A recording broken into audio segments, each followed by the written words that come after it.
Blackridge Correctional Facility had been abandoned for more than a decade, its halls left to decay after a series of unexplained deaths forced the prison to close forever.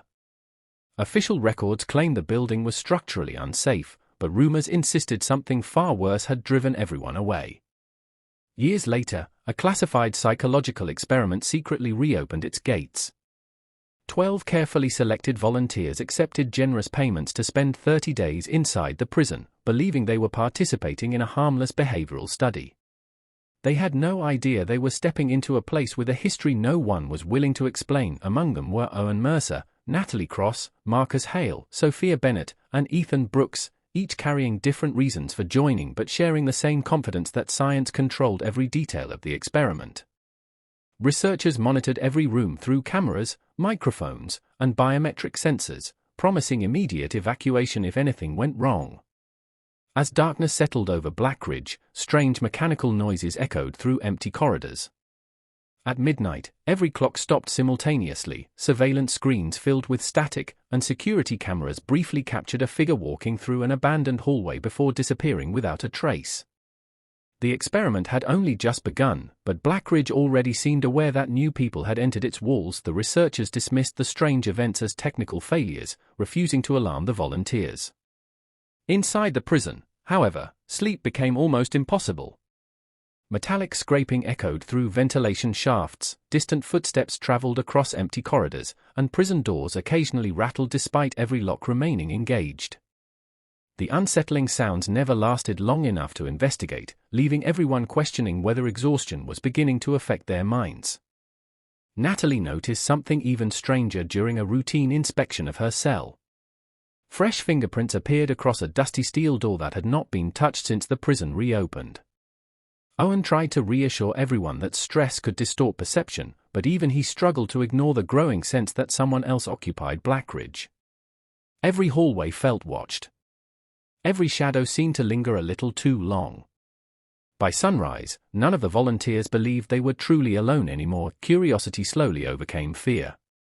Owen, Natalie, Marcus, Sophia, and Ethan decided to explore sections of the prison that researchers had marked as permanently restricted. At the end of one forgotten corridor they discovered a single prison cell unlike the others. Its thick steel door showed no signs of rust, and fresh scratches covered the surface as though someone had desperately tried to escape from inside. As Owen reached toward the handle, an icy chill spread through the hallway. The lights dimmed without warning before suddenly returning to normal. When the heavy door finally opened, the room was completely empty except for an old wooden chair bolted to the concrete floor. Yet scattered dust across the room clearly showed recent footprints leading toward the chair, and none leading away from it. Silence filled the corridor as everyone realized they were looking at evidence that made absolutely no sense. The following morning, confusion quickly turned into panic. Marcus Hale failed to appear during the daily medical examination. Researchers searched every monitored room but found nothing unusual. Surveillance footage showed Marcus walking toward his assigned cell the previous night before the cameras briefly lost signal. When the recording resumed only seconds later, the hallway was completely empty. His personal belongings remained untouched inside the room, and every exit from the prison had stayed locked throughout the night. Dr. Leonard Voss insisted Marcus must be hiding somewhere inside the building, but nobody believed that explanation. Fear spread among the remaining volunteers as they realized the cameras, security systems, and locked gates had failed to explain how someone could simply disappear inside Blackridge. As the days passed, the prison became increasingly unpredictable. Volunteers repeatedly reported hearing whispers just beyond hearing distance, always sounding like someone quietly calling their names. Whenever they followed the voices, they found only abandoned hallways and empty prison cells waiting in complete silence. Sophia Bennett experienced the most disturbing encounter.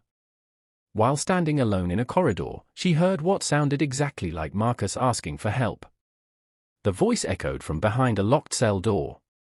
When Owen forced the door open, the room was completely empty. Moments later, everyone heard another whisper behind them. Turning around revealed nothing except darkness stretching deeper into Blackridge than anyone remembered seeing before. Determined to understand what was happening, Owen and Ethan searched the prison's lower maintenance levels. Beneath the main cell block they uncovered forgotten archives describing experiments that had never appeared in official government records. Years before the prison closed, inmates had reportedly been isolated for months under secret psychological testing that pushed them beyond human limits.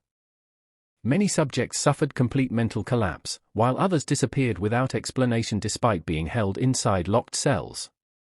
The final pages of the files ended abruptly, with entire sections removed before the prison was abandoned. As Owen finished reading, the emergency light suddenly switched off.